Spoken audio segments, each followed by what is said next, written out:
아멘. 예수님의 십자가 사건에서 무슨 대화가 어떤 말이 오고 가는지 가만히 귀 기울여 들어보시기를 바랍니다.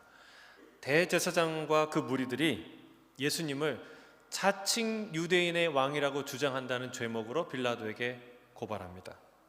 빌라도 역시 예수님께 묻습니다. 내가 유대인의 왕이냐? 주님은 그 말을 회피하지 않고 부인하거나 애매하게 표현하지 않고 내 말대로 내가 왕이다 말씀하십니다. 하지만 내 나라는 이 땅에, 이 세상에 속한 것이 아니다. 빌라도가 밖에 나가서 나는 이 사람에게 죽일 만한 죄를 발견할 수가 없다라고 말하니까 그 유대인들이 뭐라고 얘기합니까? 굉장히 심각하게 경고합니다. 우리 유대인의 법에는 마땅히 이 사람이 죽어야 될 죄인입니다. 왜냐하면 그가 자칭 하나님의 아들이라고 말하기 때문에 그렇습니다. 빌라도가 깜짝 놀라서 돌아와서 다시 묻습니다. 너는 어디로부터냐? 어디에서 온 존재냐? 라고 묻죠. 주님 말씀하지 않습니다. 그러자 빌라도가 재차 다그친 거 아니겠습니까? 너의 생사 여탈권을 내가 쥐고 있는데 왜 말하지 않느냐? 왜 변호하지 않느냐? 예수님 뭐라고 얘기하세요? 또 위를 언급하죠. 위에서 주시지 않았다면 너는 나를 해할 권한을 갖지 못했을 것이다 말씀하십니다. 그리고 오늘 이야기가 이어지는 거예요. 자, 들어보십시오. 12절이에요. 같이 읽겠습니다. 12절 시작. 이러함으로 빌라도가 예수를 놓으려고 힘썼으나 유대인들이 소리질러 이르되 이 사람을 놓으면 가이사의 충신이 아니니이다. 무릇 자기를 왕이라 하는 자는 가이사를 반역하는 것이니이다. 자, 빌라도가 예수님을 놓으려고 했죠. 애썼죠. 얼마나 진지하게 적극적으로 애썼는지는 몰라도 예수를 놓으려고 애썼던 것은 사실입니다. 하지만 그럴수록 그는 더 큰 저항에 부딪히고 맙니다. 급기야 이 군중들은 이 총독 빌라도를 위협하기에 이릅니다. 협박하기에 이릅니다.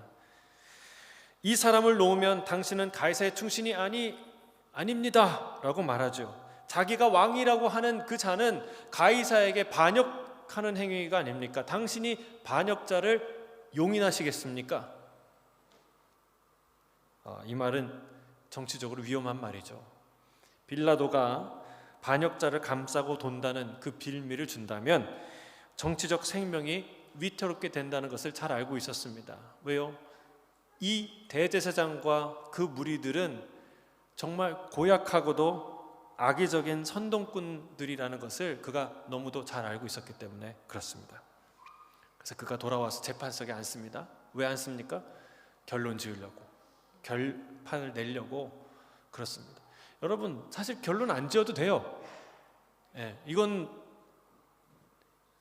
다시 생각해보고 또 증인을 하고 다시 재판을 해야 되겠다.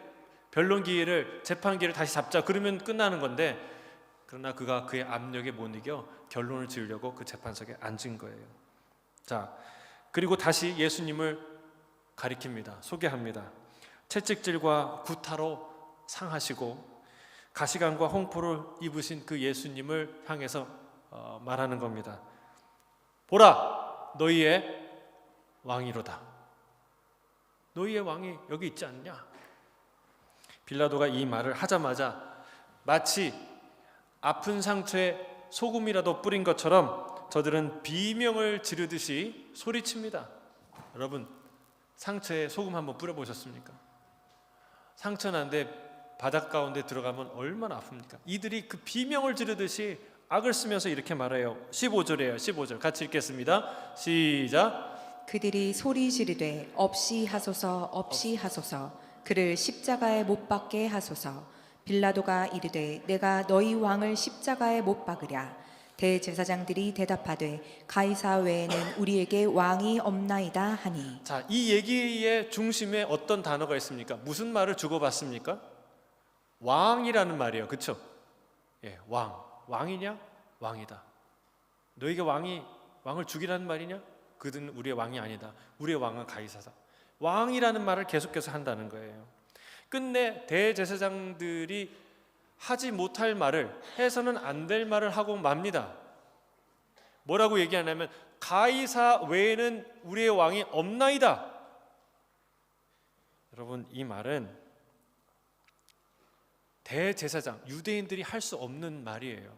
왜냐하면 이 말은 다윗의 왕위를 이어 영원한 통치자로 오실 그 메시아를 갈망하고 그를 왕으로 여긴다는 이 전통적인 신앙과 성경의 믿음을 정면으로 배반하는 고백이기 때문에 그렇습니다. 이 말을 통해 그들의 믿음의 실체가 드러나는 거예요.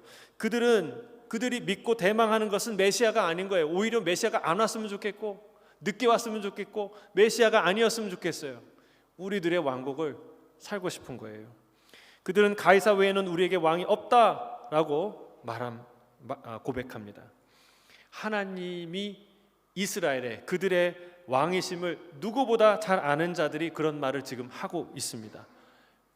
여러분, 이게 유대인이라면, 대제사장이라면 이 말이 뭘 의미하는지 너무 잘 알아요. 왜냐하면 이스라엘의 역사의 시초에 어떤 사건이 있었습니까?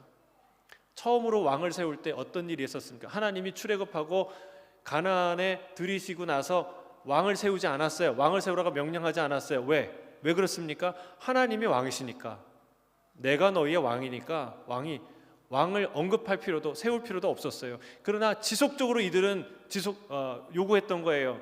우리도 블레셋처럼, 미디안처럼, 다른 나라처럼 우리도 왕을 세워주십시오. 왕이 있어야 되겠습니다. 계속해서 요구했던 것이죠.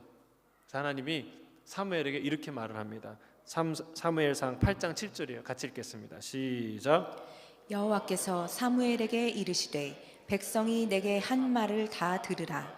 이는 그들이 너를 버림이 아니요 나를 버려 자기들의 왕이 되지 못하게 함이니라. 누굴 버린 거예요? 사무엘, 너가 싫어서가 아니다. 너를 버리려는 게 아니라 누굴 버리려는 거예요?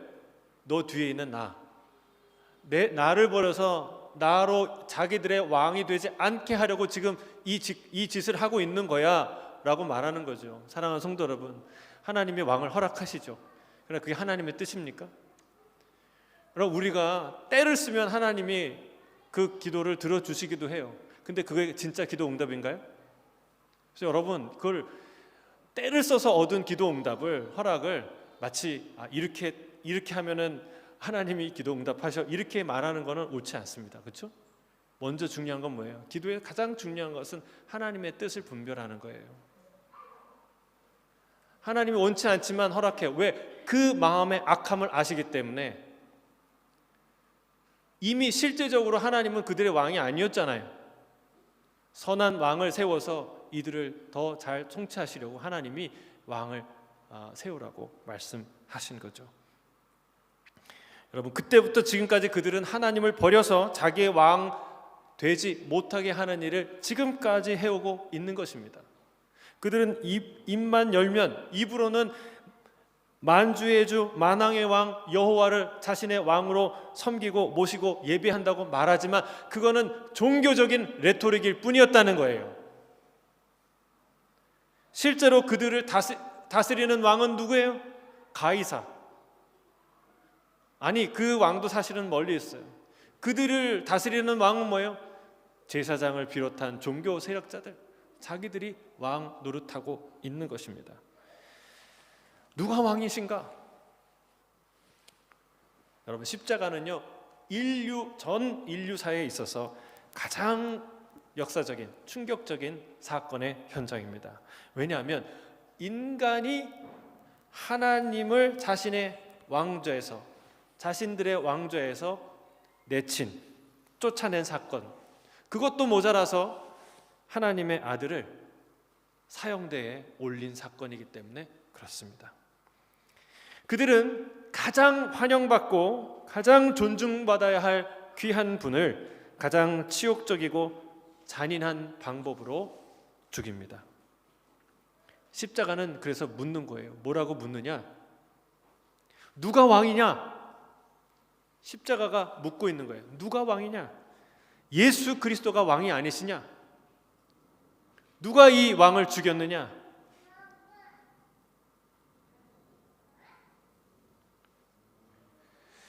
십자가는 그에 대한 인간들의 대답을 들려줍니다. 십자가의 사건이 어떤 이야기를 들려줘요? 사람들이 이렇게 대답했다는 거예요. 아니야, 그는 우리의 왕이 아니야. 우리의 왕은 가이사야. 우리의 왕은 돈, 권력, 쾌락이야. 그것이 나의 왕이야 라고 말한다는 것입니다. 사랑하는 성도 여러분, 이 십자가의 본질을 아주 정확하게 알려주는 말이 예수님이 우리에게 들려주신 포도원 농부들의 비유예요. 그 비유를 생각해 보세요. 한 포도원의 농장의 주인이 있는데 그것을 종들에게 맡겼어요. 그리고 멀리 타국에 갔죠. 한 해가 지나고 몇 해가 지나서 그 포도원의 소득을 얻고자 종을 보냅니다. 근데 그 종을 어떻게 합니까? 그들이 때립니다. 빈손으로 돌려보냅니다. 주인이 황당하고 괘씸하지만 또 다음 종을 보내요.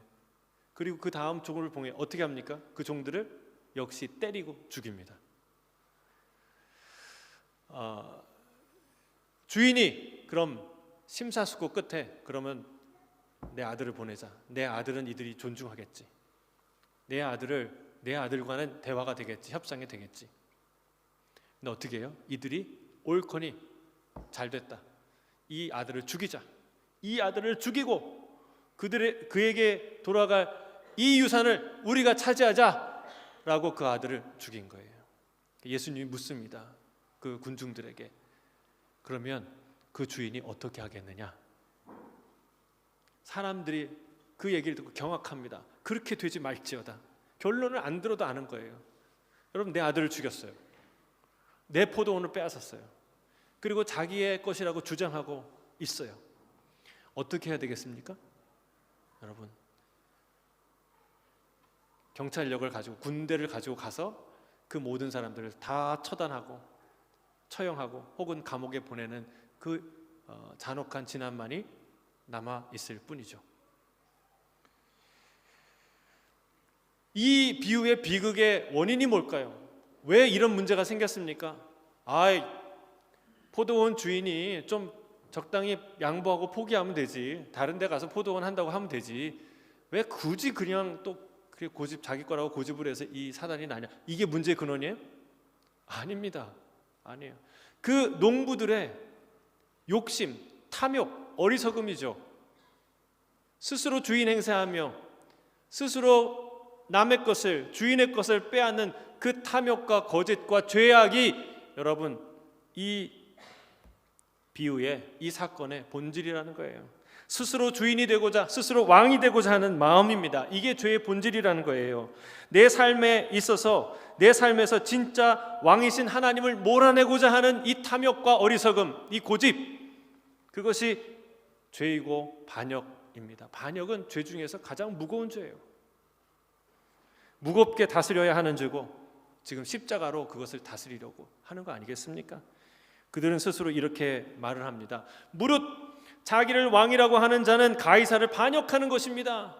이 말은 옳은 말이죠. 그런데 놀랍게도 그 말은 자신들을 정죄하는 말이 됩니다. 진짜 왕이 있는데 그 왕을 거부하고 무시하고 다른 왕을 섬기거나 자기가 스스로 왕이라고 선언하는 것은 십자가의 중형으로 다스려야 될 무서운 반역죄라는 것을 자기 입으로 고백하는 거예요. 그런데 그들이 바로 그 죄를 짓고 있는 거죠. 참되고 거룩하신 하나님을 거부하고 대적함으로써 무서운 반역죄를 스스로 짓고 있는 것입니다. 스스로 자신들의 왕은 하나님이 아니라고 가이사라고 자백하고 있기 때문에 그렇습니다. 사랑하는 성도 여러분, 누가 왕이십니까? 누가 왕이십니까? 정말 왕이십니까? 내가 순종하고 따르는 최종 명령권자는 누구입니까? 나입니까? 예수님입니까? 누구의 명령에 순종하며 따릅니까? 남편은 아내의 명령에 따르고 아내는 남편의 명령을 따르고. 여러분, 진짜 하나님의 말씀을 따라 사십니까? 아니면 내 욕망을 따라 사십니까? 우리의 참된 왕은 하나님이십니다. 아멘이십니까? 아멘 잘 안 되세요? 여러분 이거 빨리 아멘 해야 인생이 피는 거예요. 왜냐하면 그게 현실이니까. 하나님은 진짜 우리의 왕이시니까. 참 왕이 계시는데 그 왕을 왕으로 인정하지 않는 모든 죄가 반역이라는 거예요. 여러분 이 반역죄를 짓고 있는 그 포도원의 농부들은 맨날 우울했을까요? 아니 행복했을 거예요. 주인이 없는 그때 아기도 낳고 뭐 학교도 보내고 잘 행복하게 살았을 거예요. 근데 뭐예요? 그는 반역죄에 가담하고 있는 자들이에요. 그들은 주인이 올 때 회개하지 않는 모든 자들은, 돌이키지 않는 모든 자들은 그 주인의 진노와 함께 다 감옥에 가거나 처단을 받게 되어 있는 거예요. 그럼 진짜 왕은 누구십니까? 우리의 왕은 누구십니까? 예수님은 우리의 친구로 오신 게 아니라 우리의 왕으로 오신 줄로 믿습니다. 세상의 왕은 군림하고 다스리고 착취하고 마음대로 하지만 진짜 왕이 우리 예수님은 우리의 발을 씻기고 우리를 사랑하고 우리를 섬기십니다. 그게 진짜 왕의 모습이에요. 진짜 절대 군주, 모든 것을 가지신 위대하신 선하신 그 왕은 이렇게 우리를 섬긴다는 거예요. 이렇게 우리를 다스린다는 거예요. 우리 코 낀 듯이 코를 딱 껴갖고 너 이거 해 저거 해 하는 게 아니라 우리의 마음을 감동케 하시고 그 앞에 무릎 꿇게 하시고 스스로 그 위대한 왕 앞에 복종하도록 순종하도록 우리를 사랑으로 이끄신다는 거예요. 그걸 보여주는 게 십자가입니다. 예수님은 십자가에 못 박도록 넘겨지십니다. 사도 요한은 십자가를 지시는 예수님의 참혹한 모습에 집중하지 않습니다. 참혹하지 않았다는 게 아니라 그 사실보다 더 중요한 어떤 사실에 주목한다는 거예요. 우리 그 사복음서를 다 읽어보시면 아시겠지만 십자가 사건을 비중 있게 다루죠. 매우 비중 있게 다룹니다. 그런데 십자가의 그 처절함, 무서운 그 형벌적 요소에 주목하지 않고 그걸 세세하게 묘사하는데 많이 할애하지 않는다는 거예요. 특별히 이 사도 요한은 그런 모든 장면들을 생략하고 단 하나의 사실에 우리의 시선을 주목하게 합니다. 그게 뭐냐면 빌라도가 써서 그 십자가에 3개 국어로 써서 붙인 그 죄패예요. 그 패의 기록에 주목하게 만듭니다. 자, 19절 20절입니다. 같이 읽겠습니다. 19절 20절 시작. 빌라도가 패를 써서 십자가에 위에 붙이니 나사렛 예수 유대인의 왕이라 기록되었더라. 예수께서 못 박히신 곳이 성에서 가까운 고로 많은 유대인이 이 패를 읽는데 히브리와 로마와 헬라 말로 기록되었더라. 그 당시에 모든 사람이 다 읽을 수 있는 언어로 쓴 거예요. 히브리는 그 유대 이스라엘 사람들, 그다음에 라틴어는 국가 공식 언어죠. 예, 로마의 공식 문자입니다. 그 당시 그러나 많은 문화권에서 지금 많은 문화권에서 영어로 쓰듯이 그때 이 유럽과 중동과 페르시아까지 많은 곳에서 뭘 썼냐면 헬라어를 썼어요. 예. 그래서 이 언어로 딱 썼다는 것은 모든 사람의 모든 문화권에 이 놀라운 메시지가 선포됐다는 것을 상징하는 거예요. 여러분 이 십자가 사건, 이 예수님이 십자가에 달리신 사건을 그림으로 그 한 장의 그림으로 그린다면 이 팻말이 잘 보일까요? 잘 안 보일까요? 매우 잘 보이겠죠? 마치 이 그림의 제목처럼 붙여 있는 거예요. 나사렛 예수 유대인의 왕. 너무나 역설적이죠. 이 십자가의 내용은 처절하고 잔혹하고 끔찍한데 선포된 메시지가 놀라워요. 나사렛 예수 유대인의 왕. 유대인의 왕은 유대인들만의 왕이라는 뜻이 아니라 유대인들에게 계시됐던 이 인류의 모든 사람들을 구원할 그 메시아라는 뜻이에요. 나사렛 예수 유대인의 왕. 그것도 또 대제사장들은 쪽지게같이 찾아내죠. 탐탁하게 여기지 않아갖고 그거 고치라는 거예요. 그 수정, 그 문구를 앞에다 자칭이라고 붙여서 진짜 왕이 아니라 누가 보면 진짜 왕인 줄로 알겠네. 그게 아니라 자칭이라고 붙여서 진짜가 아니라 스스로 그렇게 말한다라고 쓰라는 거예요. 근데 빌라도가 뭐라고 얘기해요? 아니다, 내가 쓸 것을 썼다. 빌라도가 갑자기 그리스도인이 됐나요? 이게 믿음의 고백이라고 보기보다는 그가 나름대로 이렇게 예수 그리스도의 예수의 죽음의 애도를 표하는 방식이라고 보면 되겠죠. 근데 그가 그렇게 쓴 거예요. 나사렛 예수, 유대인의 왕. 여러분, 우리의 왕이 십자가에 달리셨어요. 이걸 우리에게 보여주고 있고 성경은 우리에게 이것을 증언하고 있어요. 여러분, 이 예수 그리스도를 보시기 바랍니다. 십자가에 달려 죽으신 위대한, 놀라우신, 영원한 만왕의 왕, 만주해 주신 예수 그리스도를 보시기를 주의 이름으로 축복합니다. 그래서 어떤 이는 이 장면을 예수 그리스도의 대관식이라고 표현하기도 합니다. 세상 사람들이 보면은 무슨 그런 정신 승리가 있냐라고 말하겠지만 그렇지 않습니다.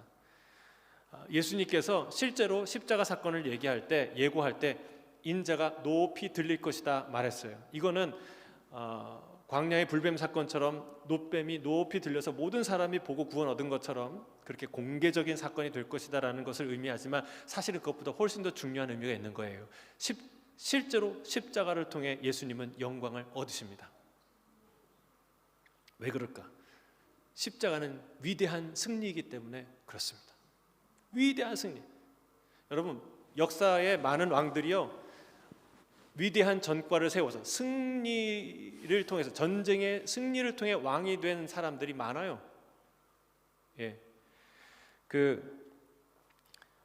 아우구스투스 황제라고 불리는 옥타비아누스는 누구죠? 카이사르죠. 율리우스 카이사르가 암살된 이후에 그 혼란한 전국을 수습해 황제가 됩니다. 근데 거기에 결정적인 전쟁에서 승리하는 거예요. 어떤 전쟁에? 필리피 전투, 악티움 전투에서 승리해요. 그래서 모든 혼란을 잠재우고 왕위에 오르고 그때부터 제정이 시작되는 거예요. 여러분, 십자가는요, 그 역사상 존재했던 어떤 전쟁보다 더 장엄하고 치열하고 참혹하고 위대한 전쟁터예요. 위대한 승리의 장소예요. 왜냐하면 인류의 모든 죄와 싸워 이긴 전쟁터이기 때문에 그렇습니다. 한번 생각해 보세요. 악티움 전투에서 몇 명이나 죽고 몇 명이나 살렸을까요? 이 위대한 인류 역사상 일어난 전쟁 중에 제일 많은 사람들을 살린 전쟁은 몇 명일까요? 그러나 이 십자가의 승리로 인해서 하나님이 세운 것은 그냥 이 땅에 속한 한 나라가 아니에요. 또 한 제국이 아니에요. 로마 제국과는 비교할 수 없는 엄청난 나라를 세우셨어요. 위대한 나라를 세우셨어요. 여러분, 그 나라의 영원한 왕으로 예수님이 등극하신 줄로 믿습니다. 우리는 그 나라의 백성으로 사는 줄로 믿습니다. 아멘. 자, 어떻게 승리하셨냐는 거예요. 오늘 본문 14절에 이런 말이 있어요. 같이 읽어볼까요? 14절 시작. 이 날은 유월절의 준비일이요 때는 제6시라. 빌라도가 유대인들에게 이르되 보라, 너희 왕이로다. 자, 예수님이 어떻게 승리하셨는가? 예수님은 스스로 부활절의 어린 양이 되셨어요. 그래서 죄와 싸워 승리하신 거예요. 자, 원래 유월절은요, 6월절이 언제 시작되냐면 유대인의 하루는요 저녁에 시작합니다. 해가 지면 다음 날이 되는 거예요. 그 날이 시작되는 거예요. 그러니까 지금 해가 떠 있으니까 6월절 전날이잖아요. 그걸 6월절 준비일이라고 해요. 그래서 예수님이 6월절 전날 저녁에 만찬을 한 거 아니에요? 제자들과 마지막 만찬을. 보통 6월절의 어린 양은 해 진력, 그러니까 6월절이 시작되는 해가 지고 그 다음 이제 6월절이 시작된 다음에 양을 죽여요. 그러나 예수님의 이 살아계시던 이 당시에는 이 6월절의 순례객이 너무나 많아서 그 6월절 전날 정오, 그러니까 12시부터 점심 때부터 양을 잡기 시작한 거예요. 자, 오늘 보세요. 지금 이 시간이 언제입니까? 준비일 제6시. 제6시는 언제예요? 로마는 어떻게 시작했어요? 우리 보통 해가 뜨면 하루가 시작돼요. 시간이 시작돼요. 그러니까 해 뜨는 게 0시면 그러면 6시는 몇 시예요? 12시. 정오.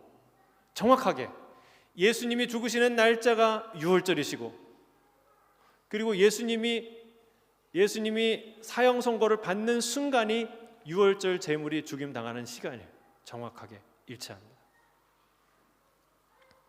여러분, 6월절은요 유대인들의 독립기념일이에요. 그리고 건국일이에요.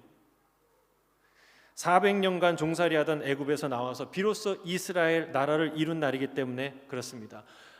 아브라함도 있었는데 그때는 나라가 아니라 패밀리였죠. 그러나 이제는 나라를 만드신 거예요.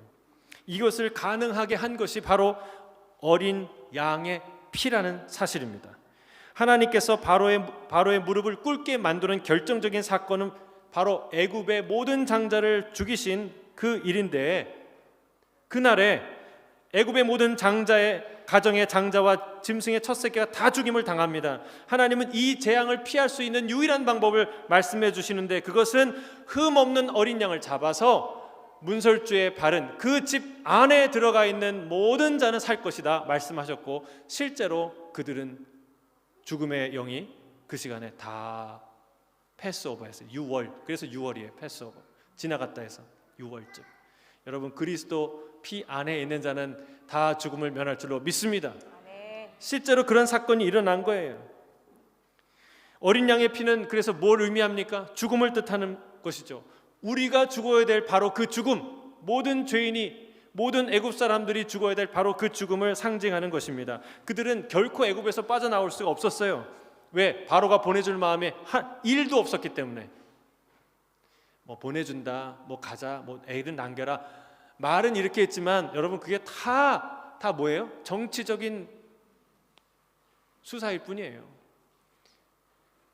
나라가 쑥대밭 됐는데 물러서지 않아요.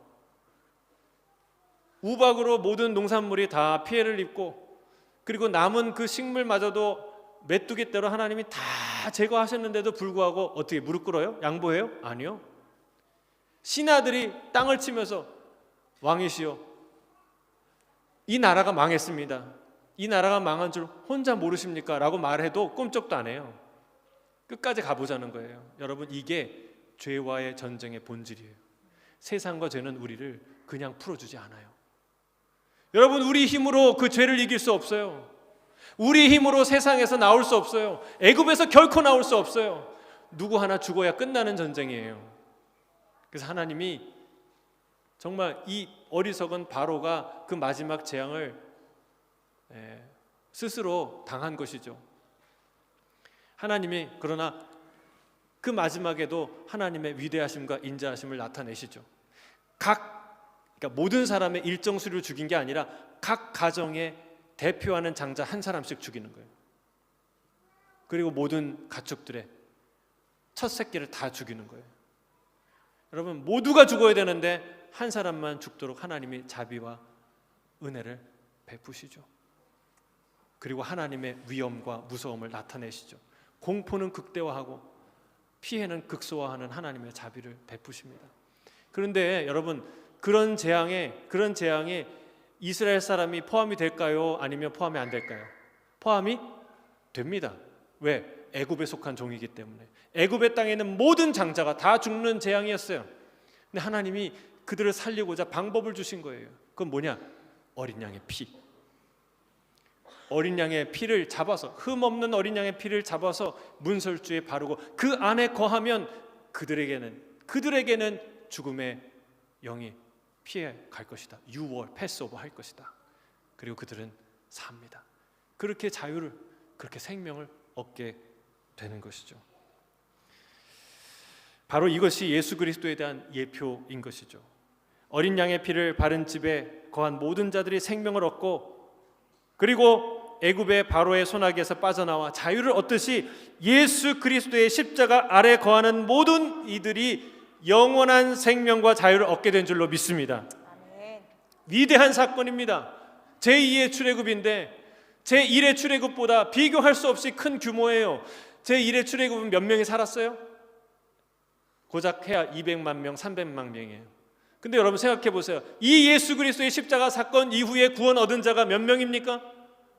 지난 2000년간 각 나라와 민족과 언어 중에 구원 얻은 자가 몇십만 명, 몇천만 명, 몇 억만, 몇십억, 몇백억이 계세요. 능히 아무도 헤아릴 수 없는 수많은 사람들이 구원 얻는 위대한 사건이 바로 십자가에서 일어난 줄로 믿습니다. 이보다 위대한 승리가 어디 있겠어요? 그래서 이 사건을 예수님의 대관식이라고 말하는 것입니다. 사랑하는 성도 여러분, 십자가는 낮아지고 패배하는 길인 것 같은데 사실은 십자가로 예수님이 높여지셨어요. 그 위대한 십자가의 장엄한 비밀을 오늘 우리 성가대에서도 찬양했죠, 그렇죠? 오늘 빌립보서 2장 5절에서 11절 말씀이 그 놀라운 십자가의 이 장엄함을 선포하고 있어요. 같이 한번 읽어볼까요?